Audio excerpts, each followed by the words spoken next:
Hola, estimados alumnos de nuestra materia de teorías del aprendizaje en modalidad semiescolarizada. Les recuerdo que este videíto, bueno, es porque este sábado, como les comenté la semana anterior, pues voy a tener una actividad de taller fuera del campus, o bueno, fuera de la facultad, acá en la Universidad Xochicalco, así que voy a dejarles este videíto precisamente para apoyarlos en el punto de este sábado. Es un punto pequeño, pero es un punto importante, que está vinculado precisamente con lo último que hemos estado charlando acerca de las teorías bifactoriales del aprendizaje.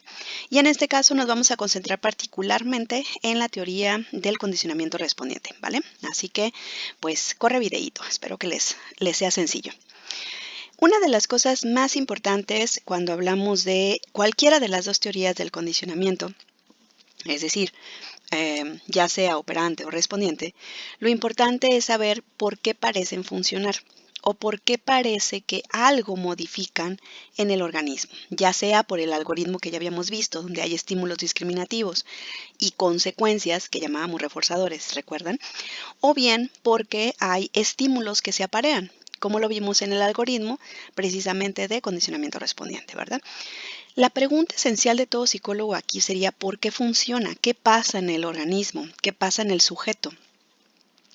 Les recuerdo que estamos en este momento tratando de contestar particularmente sobre el condicionamiento respondiente, ¿ok? Nos vamos a concentrar en ese, que ustedes también lo conocen como el pavloviano. Bueno, resulta que de alguna forma, colegas, no existe como tal una teoría única acerca del condicionamiento pavloviano. Es decir, aunque Pavlov, como lo hemos revisado en clase, tiene esta aportación fundamental al estudio de los reflejos o de las conductas reflejas, que después conocemos en América y se amplía hacia lo que conocemos el conductismo, finalmente no hay una sola teoría, sino más bien estos postulados que hace Pavlov acerca de cómo se comportan los organismos que él estudia cuando hay ciertos estímulos que se aparean, ¿no? Sin embargo, digamos que podemos anotar como tres puntos o los tres puntos que pueden ser esenciales para entender un poco la teoría del condicionamiento respondiente. La primera ya la habíamos comentado dentro de nuestro curso. Se refiere a la contigüidad entre el estímulo incondicionado y el condicionado. Les recuerdo que la intención de la visión conductual es tal cual observar el comportamiento. Y una de las primeras, digamos, inferencias importantes que hace Pavlov de su estudio es que él observa que hay este espacio de tiempo muy particular que se presenta entre el estímulo incondicionado y el estímulo condicionado, o el estímulo que sea elegido para considerarse como el condicionado, que de alguna forma podríamos pensar que esta contigüidad, esta cercanía que muestran estos dos estímulos que el investigador o el evaluador o el experimentador está colocando frente al organismo, es per se lo que nos explicaría mejor por qué el organismo está aprendiendo. Es decir, no tendríamos que pensar en ningún concepto interno pues del organismo, sino estaríamos pensando simplemente en que hay una marca, se puede decir, es una huella que queda en el organismo gracias a la contigüidad que se está formando entre estos dos estímulos. Nada más. Por otro lado, les recuerdo que también hay un fenómeno de contingencia en la presentación de los estímulos incondicionados o el E1 y el E2 que veíamos en el algoritmo por allá en la última clase del condicionamiento respondiente. Y esta presentación, colegas, en momentos en los que no, digamos, la temporalidad en la que se presentan los estímulos incondicionados y los condicionados elegidos, se refiere a esa contingencia, pues, a esa cercanía en que se presentan los estímulos.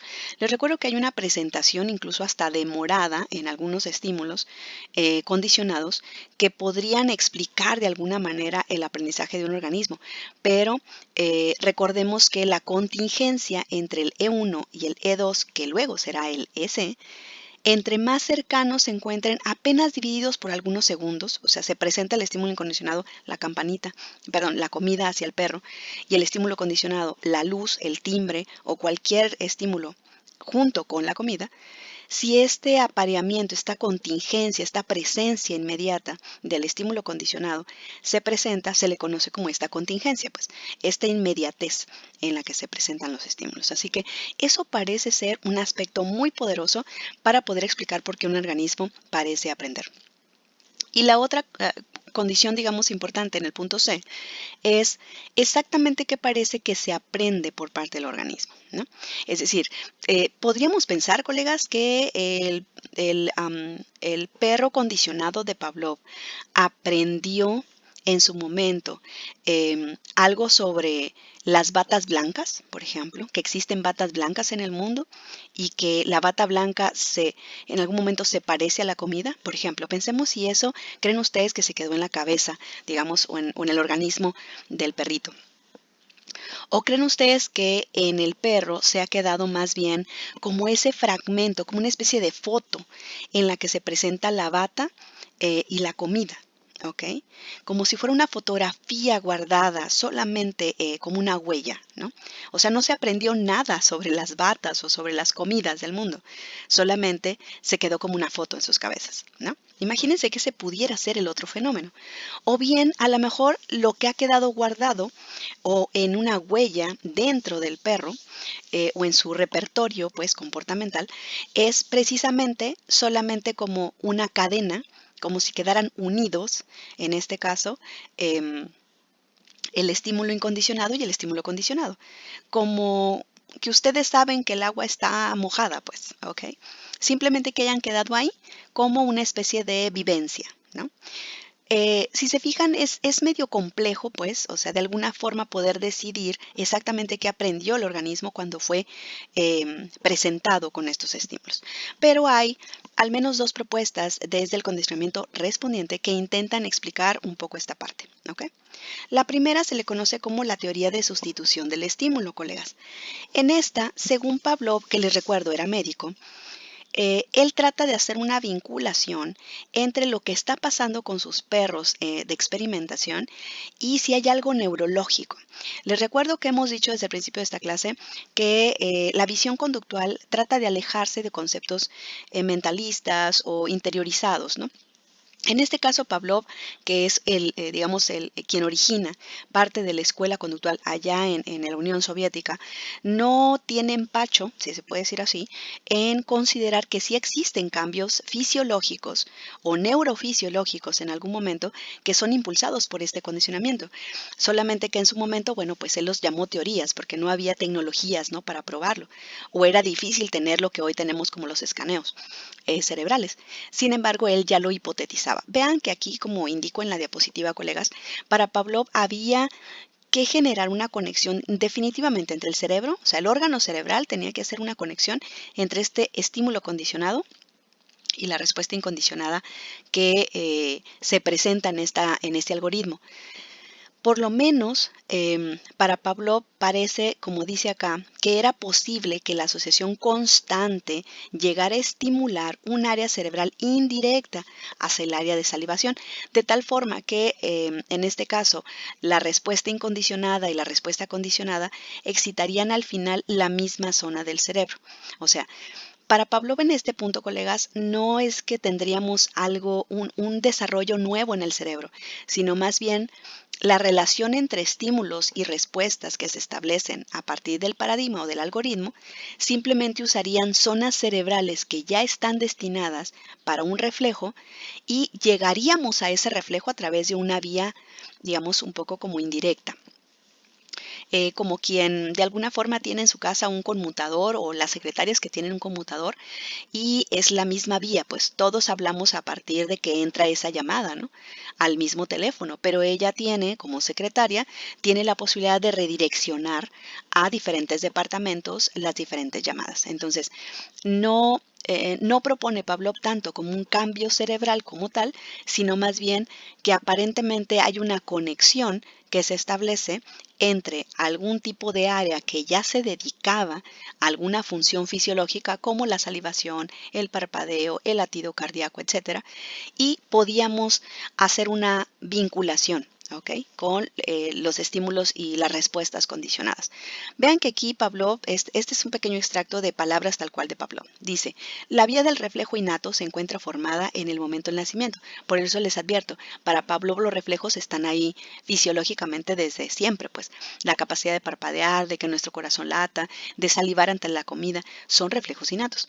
Pero la vía del reflejo señalizador, o sea, el condicionado, pues, es decir, la conexión estímulo condicionado con un estímulo incondicionado, tiene aún que formarse en los centros nerviosos superiores. Asume Pavlov que esta vía indirecta se da a través seguramente de corteza cerebral o algún tipo de área cerebral muy alta, de alto nivel.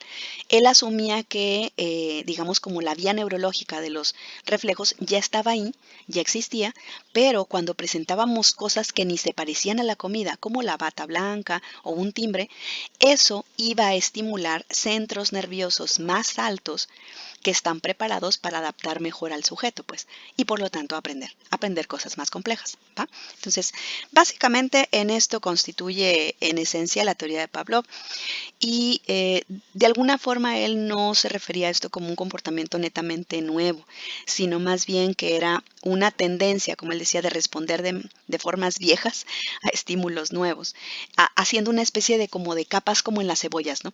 O sea, si ustedes ahorita tienen alguna conducta, por ejemplo, que le teman a las cucarachas, originalmente no les temían a las cucarachas, pues esto se formó a partir de una experiencia. Entonces, esta capa nueva, digamos, como se antepone a la primera, donde no existía un miedo a las cucarachas, era un estímulo, digamos, ahí en el ambiente. Pero poco a poco, a raíz de que ustedes a lo mejor escucharon a su mamá gritar o que alguien gritó al momento de ver una cucaracha, este estímulo condicionado empieza a vincularse, pues, con el estímulo incondicionado de solamente ver a una cucaracha. Ahora gritan, temen, ¿no? Cuando ven a la cucaracha. Y sobre todo si es voladora. Entonces, en ese sentido, colegas, la idea entonces no es tanto que sean netamente como comportamientos nuevos, sino más bien para Pavlov son esta conectividad distinta que se realiza a nivel neurológico y por lo tanto el estímulo condicionado, en el caso de nuestros perritos de experimentación o de nuestra rata Sniffy que ustedes van a entrenar, pues sería entonces simplemente que sustituye al estímulo original, pues, que es el estímulo incondicionado. En el caso de nuestra rata virtual es la comida virtual y en el caso del perro de Pavlov sería la comida virtual. ¿Ok? Por lo tanto, como dice aquí, esta situación o esta sustitución del estímulo condicionado evoca a la respuesta refleja. Y básicamente este es el corazón, digamos, de la teoría asociada a la sustitución del estímulo, creada incluso por el propio Pavlov. Ahora, Em, hay otra propuesta de por qué funciona el condicionamiento clásico. Esta es una. Pavlov asume entonces que el cerebro sí cambia, el cerebro se modifica, pero en realidad se modifican centros superiores. Realmente las vías inferiores, si se puede llamar así a nivel neurológico, ya tienen los reflejos, digamos, desde que nacimos y solamente le vamos añadiendo capas de experiencias, o sea, un nuevo estímulo condicionado que se va presentando y se queda como atado a esta vía inicial de un reflejo. Pero ¿qué pasa cuando pensamos que en realidad lo que hacen los estímulos condicionados no es necesariamente cambiar perdón, solamente sustituir, ¿no? El estímulo condicionado no solamente sustituye a un incondicionado. Fíjense que hay otra fórmula propuesta también por los iniciales conductistas, sobre todo los discípulos de Pavlov, que se le conoce como la teoría del estímulo señal. En esta, fíjense que, como dice acá el slide, lo que realmente se aprende es una respuesta que prepara al organismo para la aparición de un estímulo incondicionado. Es decir, pareciera que no es que se aprenda como una foto, este perrito que estuvo en la jaula, ni tampoco es porque los estímulos hayan estado en su cabeza como generando más pensamiento o mayor inteligencia o mayor capacidad. Simplemente de alguna forma estos autores asumen que tenemos más bien una advertencia. El estímulo condicionado, en este caso la bata, o el sonido del timbre o el sonido de la palanca para nuestra rata virtual es solo una señal, es un aviso de que va a llegar otro estímulo vinculado, ¿ok? Entonces, en este caso lo que se aprende es a responder al estímulo condicionado como una especie de señal preparatoria, ¿va? Por lo que los perros originales, como dice aquí de Pavlov o del experimento de Pavlov, aparecen como si estuvieran esperando que la comida siguiera el sonido de la campana, colegas. Entonces, si se fijan aquí, la idea no es tanto que nuestros perritos de Pavlov se hayan vuelto brillantes o tengan un nuevo pensamiento o expandan su pensamiento, simplemente una capacidad que tiene el organismo de poder identificar que hay una señal, como cuando ustedes ven el cielo nublado y saben que podría llover, o ven un semáforo y saben que podría tener una luz cambiante entre amarillo, rojo y verde. ¿Ok? Lo que han aprendido entonces ustedes del mundo de los estímulos condicionados es que nos avisan algo, ¿no? Su posibilidad es avisarnos algo. Así que esta segunda, digamos, como propuesta de el estímulo señal se escucha o se, digamos, se revisa respecto a el condicionamiento respondiente como si se fijan un poco diferente a la visión actual o más bien a la visión norteamericana del conductismo, porque aquí si se fijan pareciera que sí le estamos dando un poco más de posición a la cognición del sujeto. Es decir, si asumimos que algo pasa dentro de él, porque si está esperando, quiere decir que hay algo cognitivamente o en su sistema nervioso que le permite vincular una espera. En este sentido, digamos que es algo revolucionario, porque ya no solo aquí, en el caso de la teoría conductual, pavloviana, no solamente pensaríamos en la conducta y ya, sino pensaríamos incluso en variables internas, ¿no? Ya vieron, la otra teoría plantea que el sistema nervioso tiene cambios. Y en este caso, esta segunda teoría lo que indica es que el organismo sabe esperar, ¿no? Entonces, vean cómo las dos teorías sí asumen que hay algo adentro de la caja negra, ¿no? O que hay alguna variable interna que va a permitir que el sujeto pueda finalmente participar de una experiencia de aprendizaje a partir del algoritmo de aprendizaje respondiente, ¿ok? Bueno, pues espero que les haya quedado un poquito claro esta parte. Son dos teorías pequeñitas, pero que son bastante reconocidas dentro de este tipo de propuesta teórica del aprendizaje pavloviano. Y pues nos veremos entonces en la siguiente, colegas. Por ahí hay actividad pendiente. Recuerden que ustedes están trabajando con su ratita virtual. Tienen videitos ahí en la plataforma. Y les recuerdo que hay que estar trabajando en equipos, ¿ok? Así que por favor, no se les olvide estar muy bien comunicados con sus colegas para la realización de esta práctica con su pequeño animalito virtual, ¿vale? Así que estamos en contacto. Cualquier duda está el foro de la clase en la plataforma o bien estoy por el correíto, ¿va? Nos vemos.